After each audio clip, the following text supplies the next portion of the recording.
All right, before we get started, the Clip Notes referral program is off to a great start. You are participating. We're well over 500 people who have signed up to get these emails. If you don't know what Clip Notes is an email you get 24 hours after each episode airs. It's a great way for you to stay current on who is on the show, what was said. We give you a summary, bullet points. We give you 1 to 4 video clips so you can get the highlights from the show. Think of it that way. It's the highlights from the show in your inbox 24 hours after the episode airs. You want to join your peers. They're all receiving this. It is going out to a lot of people and it continues to grow. But we also have a referral program. Great way for you to win prizes. Everybody who gets at least one referral gets put into a drawing. That drawing's on January 1st, 2021. And we will draw one name to receive a work from home kit from This Week in Health IT. If you get up to 10 referrals, you get this black moleskin notebook with This Week in Health IT on it. And the person who gets the most gets an opportunity to come on the Tuesday Newsday show with me and discuss health IT news. And so we're really excited about that. We want to thank you for participating.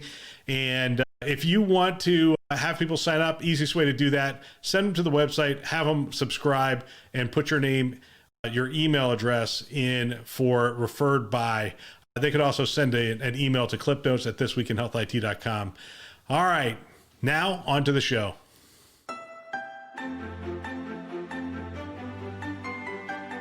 Welcome to This Week in Health IT, where we amplify great thinking to propel healthcare forward. My name is Bill Russell, former healthcare CIO coach, consultant, and creator of This Week in Health IT, a set of podcast videos and collaboration events dedicated to developing the next generation of health leaders. I want to thank Sirius Healthcare for supporting the mission of the show, and just their support of the show throughout this year has been phenomenal, and it has enabled us to grow as a show, to hire some people, and to expand our services to the community. So we really appreciate Sirius and all that they do for the show. Today, I have Carina Edwards on the show. If you aren't familiar with Carina, she's been on the show before.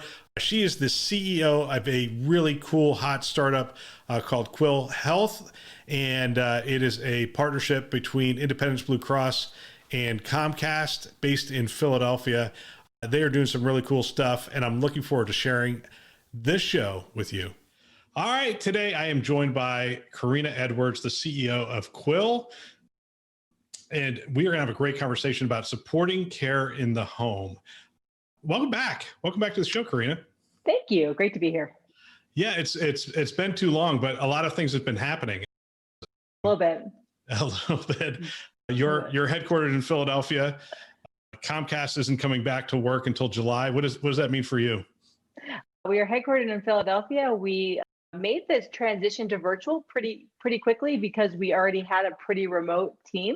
And so we are staying remote until sometime in 2021, and we'll figure it out as we go. But right now it has not impacted business, and the team's been doing really well. It hasn't. It doesn't appear to have slowed you down at all.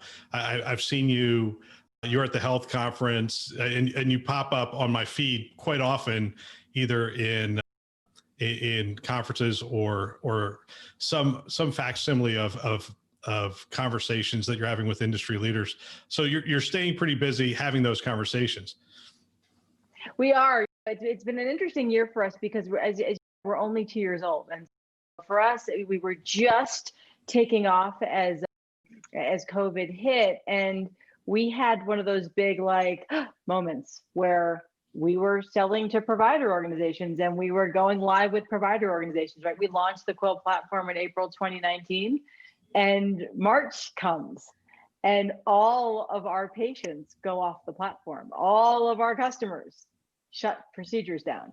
And so we had this okay, we have this amazing platform. We can do some pretty great things. And so in 5 days, we launched a COVID journey to 1.3 million Independence Blue Cross members. And so we just showed the power of the platform and digital engagement, digital connectivity. So it's been a wild ride. And that's the beauty of a digital platform like that. The world changes overnight. 5 days later, you're sitting there going, hey, we can take these same workflows, the same training, the same content, and we can deliver it in a different way to address the needs of the market. And that's that really is the promise of digital.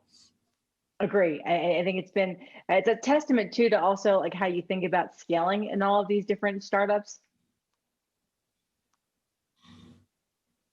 All right. Did you lose my camera there for a minute? For a quick minute I did, but you're back. I'm back. All right, and we're back. This I don't know if you remember this, but this happened. We had technical difficulties in the last time we tried to do a podcast together. We were in your office, and the automatic lights kept going off. That is right. We had to wave our hands a lot. We had to wave our hands in the air, like we just don't care. So you were the CEO for how long before March came around? For about a year, is that right? For about a year. Yeah, I joined March 2019. I'm going to ask, we'll go back and cover what Quil is in a minute, but there's just a question. What does it look like to navigate a pandemic during a cool digital health startup during a pandemic? Did I get that question right? What does it look like to navigate a pandemic in your role as a CEO? That was a new role for you, and it was quite the curveball. You know, for us, it was all about staying focused on delivering for clients. And that's why when March 11th hit, March 12th, and procedures started getting shut down, and elective procedures got put on hold, and hospitals started furloughing employees, all of us just stayed true to how can we help? And so it gave us a purpose. And this notion of transitioning to help with COVID was great. IBC was having challenges. It was misinformation nation, as Kevin Mahoney likes to call it. And we were able to work with NBC and the Today Show and really curate down, like, these are the facts. And it wasn't about the symptom tracker and the testing. That was part of the journey. But it was really about staying focused on getting people to, how do you transition to home? How do you homeschool your kids? What's grocery shopping like? Right? All those things that we've now gotten used to. In the beginning of the pandemic, it was really hard to navigate. And as the year then went on and things started to open back up, clients started coming back on, we started selling more. So just we've gotten to a natural rhythm, but the pandemic gave us a purpose on how to help. Interesting. So for those who didn't listen to our interview over a year ago, give us a little intro into Quil and what you guys are doing. Sure. So we are the joint venture between Comcast, NBC Universal, and Independence Blue Cross. We have a consumer engagement platform that is on your television if you're a Comcast subscriber, on your tablet, on the web, on your phone. And what we do is we help consumers and the caregivers that support them organize and navigate their health life, but we do it in partnership with provider organizations and payers. And so our clients include large health systems and large payer organizations, and we're putting the platform to use in bringing turn-by-turn directions to the consumer as they're navigating different episodes of care in their health life. So I want to go in a bunch of different directions with you. First of all, I titled this episode Supporting Care in the Home. And I've been following this pretty closely. There's an awful lot of things going on. There's Internet of Things. I keep making a note of the fact that Best Buy is now a healthcare company, and they're being valued as a healthcare company, utilizing their Geek Squad. Actually, they're making investments in device companies that they're going to be taking into the home. And that seems to be the next frontier of where care is going to happen. And people keep reminding me, home healthcare is not a new thing, and it's not, but what's changed to really accelerate the potential adoption of care at home solutions? So I think it's the combination that when we were forced to, right? When you can't go in and see your loved one because you might infect them, or they just don't feel comfortable going into the institution because they're at risk, then you have to look at different ways. And so I think COVID accelerated the use of digital technology beyond the virtual visit. Like, the virtual visit is nice. We all Zoom. This is easy to do. This isn't rocket science. It's how does it actually integrate to the workflow? And then how do you monitor populations at scale? And so what devices, how do you make it simple? How do you make it easy to use? And so I think you're going to see a continued, we ourselves are going there. We announced at Health that we are doing a consumer play together with Comcast in 2021 to connect people in the home with just great voice speakers and hubs for you and your caregiver to connect. So I think there's the consumer side of this, and then there's also the B2B2C side, and remote monitoring. Yeah, shoot, you guys had it in your last institution, right? We've all been able to monitor populations when needed, But now how do you do it in scale? And how do you more importantly integrate it to the workflow of the doctors and the nurses and the patients that the patient care coordinators that support patients? Yeah, you know what, so B2C, B2B2C, the question always comes back to you're a health tech startup. Where's the funding come from? A B2B2C makes sense, right? So it's essentially you're getting paid by the providers to give them a platform that they can interact with their patients in a new way through the home. B2C, am I going to pay for this or is insurance going to cover it for me? It's interesting. So on the B2B2C side, we're selling to provider organizations and we're selling to payer organizations independently. We do think there's an opportunity for them to converge. And so I do think as you're thinking about navigating, I'll use Philadelphia. We're in partnership with a large academic medical center there. And now they're having patients go on these journeys. Isn't it great now if I'm an IBC subscriber and a Comcast employee, can I have a differentiated experience on the health journey? Because now in my health journey, if I'm doing a heart surgery or a hip replacement or having a baby, can I also see what my benefits are, what's reimbursed, what facilities I should go to, and what my corporate benefits are? How many weeks off do I get once I have the child successfully, if all goes well? So I feel like there's this great convergence on the B2B2C side. Direct to consumer, I think what that looks like differently, you will pay. I think what we're seeing in the marketplace today, even just from the old school help I fall and I can't get up consumer products, you're right, people are willing to pay $40 to $50 a month for those subscriptions just to know mom and dad are safe at home. They have that extra layer. And so when we thought about naming our solution and branding it, we called it Quil Assure for assurance in the home, thinking about how do we make sure that as a caregiver, here I am in Park City, Utah, and my parents who are aging in home and have health challenges are in Boston. And so how do I make sure that we're connected beyond just a FaceTime visit every now and again? Yeah. How has the technology played a role in changing how we're looking at this? Is the technology landscape changing as a result of COVID or during this past year, I guess? I think it's rapidly changing. I think we've seen new technologies come into the home that people are getting more comfortable with. The question there is the business model and security. So voice, right? We all love our voice speakers and our ambient voice and things that are around us. But now let's be clear, in the offering, when you're connected to that voice, who has access to that data? And so I think there's that privacy concern. Nobody wants cameras in their home per se, right? But you do want ambient sensors. And there's been a lot of great technology advances. We're using these pucks that literally can detect patterns. They can detect falls. They can detect if you name a room a bathroom, they'll know that if you're laying down, you didn't fall probably, you're probably in the bathtub. They can sense water. So there's just different things with new technologies that you can bring to bear in health in a really unique way. Interesting. So I've fallen and I can't get up has changed to pucks that understand the context of the room they're in. And they understand that, hey, I'm in the living room. I'm probably going to sit down. I may lay down on the couch, those kinds of things. So you get a different level of things. So is that something that you guys have announced you're taking out into the market at this point?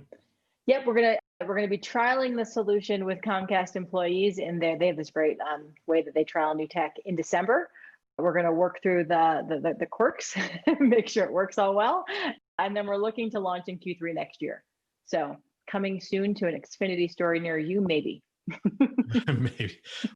And so it's interesting. So if I'm with a provider at this point, you are working with, I love the fact you say academic medical center in Philadelphia. That just narrows it down to about 4 or 5 candidates. 5, 6, 7. Yeah, exactly. It's one of the most overpopulated academic medical center locations in the country. But what does it look like for a provider to partner with Quil on a solution? How are they putting it out there?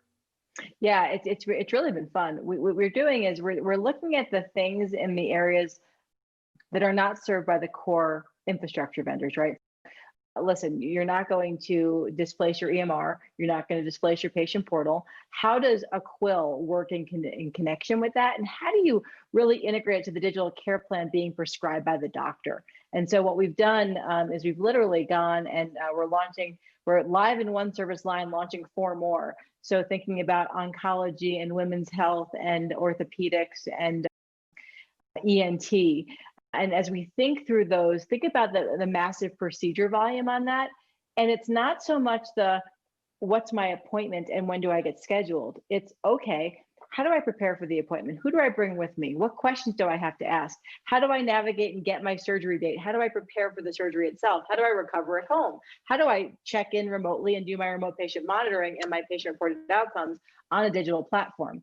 So it's been really fun reinventing the patient education and navigation of these service lines, because you're getting to bring consumer grade videos and explainers and other things to bear beyond just the content that I think in healthcare is a little bit dated.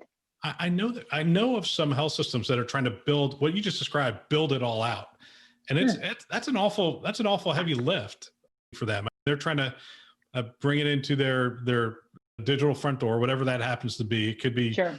Could be a portal, but a lot of them are breaking apart the portal and then bringing it. Can your solution be delivered that way too? Can it be as they break apart the portal and bring things in? Can they bring a Quil in and plug it in? Yep, that's exactly how it works. So basically, we work in connection on the front end side with the patients. You can navigate from your portal and navigate to it, and also from the app, we get you to the relevant sites. It might be the portal, it might be a website, it might be a piece of resource for that single department. And then on the back end, all of that data for patient reported outcomes and remote monitoring gets put back in the EMR. So you can actually have the clinicians look at their populations at risk, that 30, 60, 90-day readmission rates, who's trending, who's on track, who's not on track, where should I do proactive outreach? Do you get that goofy question of, can I white box this? Yeah. Or white label, whatever. So right now, yeah, it's the white label thing. And yes, right now, the way that we sell is although you are downloading the Quil app, everything in the app is then white labeled from the brand that you've been prescribed the journey. So if you go into Quil and you have a Penn Medicine hip replacement journey, and then you have an IBC COVID-19 journey, you'll see both of those journeys in your Quil experience. But all of that content is branded by the organization that brought that journey to you. And all of that data uniquely goes back individually to those organizations. We don't commingle. So like no one's getting provider data at the IBC side, the IBC's not getting, so it's really clean from that perspective. Interesting. I'm going to ask you one last question on the platform, and then we're going to go off-roading with some questions. And so I want to talk through two scenarios right now. We take care of my 88-year-old father-in-law in our house. We happen to be a Xfinity Comcast subscriber at this point. I don't know if our health system down here is or not, utilizes your platform or not, but give us an idea. I'm going to start with this scenario of we live in the house with him, and then I'm going to go back to your scenario where you live across the country from. Talk about, give me an idea of how you're going to support me and my wife as we try to care for her father in our house.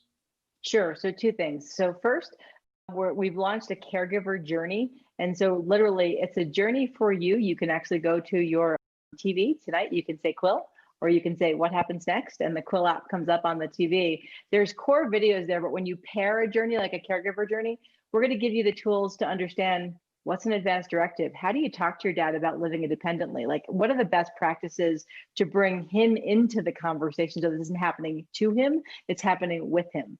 And so it's also some education content that you could put on the TV for him. How do you talk to your kids about this? How do you let your wishes be known so you don't feel like you're being a burden on them, et cetera? So there's a lot of it that comes down to consumer grade conversations. If something happens to your dad, so say he has a fall, he does have a hip injury, and now they've decided that they're going to do a new hip or do hip surgery, you can actually, as a caregiver, get all of that surgical information on the Quil app. You can follow him along on that journey. You can also show him how to do really basic exercises on the TV. So it goes back to, we're going to give you a platform and partner with your healthcare organization to bring that home for the patient and the caregiver in this circle. Is it similar caring for your parents cross country? Yeah. Yeah, I think that the challenge of the parents cross country thing, it's more the checking in piece. You can only do so much on a virtual check-in. And so that's where we're starting to support caregivers with the ambient sensing, because we think my parents don't want to be monitored, right? They feel like they're completely independent. Like my dad, who's got, I love him and he's fine that I talk about him publicly, but he has some underlying issues, and he's got some chronic health issues. And literally, I asked him at the beginning of the pandemic, so do you think you're at risk? No, I'm not at risk. We're fine. Like, okay. So it's those things that we just had to have a more direct conversation. So instead, I pointed into some like basic websites. He's a Fortune 60 exec, and it's funny to watch him as he's aging now, how invincible he still thinks he is. So it's been a good conversation, and we've gotten to a really good place. But it's hard to do it remotely. Yeah, we're utilizing things like Amazon Echo in his room, so he can call us and whatnot. And it's gotten to the point where he's not really good with the Echo, so we actually got him a monitor. Now there's usually a word that goes in front of that monitor, which we don't call it that. Otherwise, he would be really annoyed. But the monitor gives him the ability to just tell us what's going on and that kind of stuff. It just gets to the point where you want to keep him in the home as long as you possibly can. And that's because that's where he's comfortable, and that's what we want to do for him. But it does require some additional technology that you can trust, some neighbors you can trust, obviously, because otherwise you're never leaving your house. And that plus other services, right? I think it goes back to Medicare provides so many services that people just don't have the full understanding and benefit around, and they don't understand how to navigate. It's a complex process. And so we start thinking about third-party caregivers, and when do you engage them, and how do you engage them, and how do you talk to your dad about that, especially now in COVID. A lot of education, I think, to rise up the literacy on how to navigate all of this. Yeah, I've been really impressed with the home nursing program they have. Amazing. Here. It's really, I used to think primary care physician is the quarterback. And I've now seen a model where the home care nurse is really the quarterback. She's calling all sorts of different physicians for us and checking meds through those doctors. And she just comes over once or twice a week and just does a great job. So I wanted to bounce off of that conversation and just talk to you about the industry a little bit. So sure. I'm not going to talk to you about the election. That could get crazy. Thank you. Thank you. I'm not really going to talk about COVID per se in terms of what's going on and those kind of things, but I'm curious. The landscape has changed. So we didn't do HIMSS this year. We didn't do Chime meeting. The health conference was remote. You've participated in a lot of remote conferences. How much do you think going forward that whole landscape is going to change? How we interact with each other, how we market, how we connect with other people, how we connect with fundraising. Some of these conferences were great to connect with money, with ideas and those kind of things. How is that going to change going forward? Have you seen anything that you're like, yeah, this looks like it could work going forward? I think there can be a really good mix of virtual and in-person virtual, which I'll say differently, right? Because it's one thing to watch a bunch of recorded announcements, or I feel like everybody that went into some of these virtual conferences, they went in with a, hey, I'm still going to work, and then this is going to run in parallel, and I'll catch up at night and see what happened in the industry. That, I think, has to be the fundamental shift for this to really work. Like, if you're going to sign up for health, then pretend you're going to the conference and engage in all of the mediums that they have available. Like, those little 30-minute chats were great. The connection points were wonderful if you took the time to set up your schedule. I found a lot of those people weren't available. Like, you tried to connect with somebody and they either didn't update their profile, they really weren't participating in the conference like that. So it just goes back to, how do you get these new normals that will be, hey, just like you were at the conference, you're open to 15-minute networking sessions. Yeah, and that's, you talk about the health conference, and I was signed up for that. And I wanted to, what I'd done in the past is I'd gone to the health conference. I took a mobile podcasting set up with me, and I would meet with people and do 15-minute conversations. Yeah. What are you trying to do here? That kind of stuff. And so I thought, all right, here's what I'll do. I'll go onto the app. I'll make these requests of all these different people and see, but almost, actually, I will tell you flat out, no one got back to me through the app. And I was wondering, I'm like, is that an indication of how people are engaging these things? And to be honest with you, I was able to attend the first day, and I thought, okay, I'll go in between meetings on the second day. My second day got so booked up with stuff outside of the conference that I didn't really attend any of the stuff. Now I still have access to all those sessions because I was an attendee, but I didn't really attend that second day. I think it goes back to how do we change the new normal? Because I think everybody's just waiting to go back in person. And maybe waiting to go back in person isn't going to happen until December 2022. Who knows? If we are, because I had a similar experience. I was able to do 5 of those 15-minute connect sessions, but that was it. And so literally at the conference, I would have had 50 meetings. And so it's just a different pace because I think people are still trying to do both. And I don't know if people have accepted that it's okay to take off from work to go to a virtual conference. And so I think that's another new normal for the employers. How do you give your employees the permission? Because they would have been on a plane, they would have been in Vegas or Chicago or wherever. Chime is going to do its Chime Fall Forum, Digital 2020 in November. It's going to be 3.5 days, right? So same thing. Is everybody taking off those 3.5 days, or is it going to be hey, I'm participating when I can jump in? I'm finding the metric everyone talks about is we had this many people sign up, but we're not hearing much in terms of engagement and watching the events. But the numbers are through the roof. So the potential for virtual is that you could have maybe 3 times as many people participate in the content. So this is where I think your idea of the physical and virtual, we're going to learn a lot about virtual this year, and hopefully we can almost have 3 to 4 times as many people engage in the conference material by doing a combination of both. I think it's a new metric that needs to be shared because I'm with you. It's not just about the number of registrations, especially as a technology supplier and vendor on this side of the equation.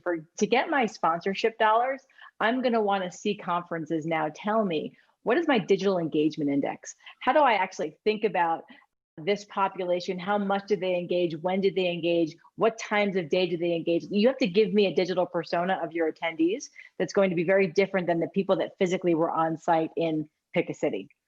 Yeah, it's interesting. I did want to talk to you about, are we back to, normal sales process? Are people taking meetings? Do you find it hard to get people to get on a Zoom call and talk about putting your product in, or is it still a little slow because we still have a surge going on in some parts of the country? I would imagine it would be hard to call on those health systems. Yeah, we've seen a delay in pipeline, I think, like everybody else. And as the different areas surges, and we had opportunities early stages in the March timeframe in the Connecticut region, right? Forget it. You weren't getting them on the phone until at least, I think we got them on the phone finally. It was October, early October, 26 days ago, which is fine. I think what I'll say is it goes back to what are the core focus areas as people come out of this? Will providers, we know they're probably going to have limited budgets. What will their top 1, 2, or 3 priorities be? How will they think about the digital front door? Because everybody has now used that term. And I think in the new construction space, you still see a lot of sales happening because you still need to open up these facilities. And so your core infrastructure, your tap and goes, your bedside monitors, et cetera, those are all going in. It's where does digital health now play in concert with this, and how does it get accelerated? Interesting. Carina, it is always wonderful to catch up with you. I'm really excited about what you're doing at Quil, mostly because I can be a client now that I'm a Comcast customer. Although I would like to do away with the set-top boxes. As a technologist, it just drives me nuts that I have to have that box there. Is there something on the horizon where I can just get rid of it? I do believe there are things in the works. I think you might have seen something with a Peacock streaming service. There's a new Flex Stick. So there's things that they are moving towards that are a little bit lower footprint and less monolithic. less a Linux box that's about this big. I have to figure out where to put behind my couple $1,000 sleek. Oh no, they actually have the little boxes now too. They're honestly they're about the size of a mobile phone and they slide right behind the flat screen. Yeah, those are great. I learned so much when we get together. I'll be your Comcast tech support. Well, thanks again, and I really appreciate your time. Oh, thanks, Bill. That's all for this week. Don't forget to sign up for Clip Notes, send an email, hit the website. We want to make you and your system more productive. Special thanks to our channel sponsors, VMware, Starbridge Advisors, Galen Healthcare, Health Lyrics, Sirius Healthcare, Pro Talent Advisors, Health Next, and McAfee for choosing to invest in developing the next generation of health leaders. This show is a production of This Week in Health IT. For more great content, check out the website, but also check out our YouTube channel. Continue to make adjustments there. Thanks for your feedback on that, and we hope to make that a great resource for you. If you want to support the show, best way to do that, share it with a peer. Participate in the Clip Notes referral program. That's another great way to do it. Please check back every Monday. No, I'm sorry, not Monday. Tuesday, Wednesday, and Friday as we continue to drop shows. Thanks for listening. That's all for now.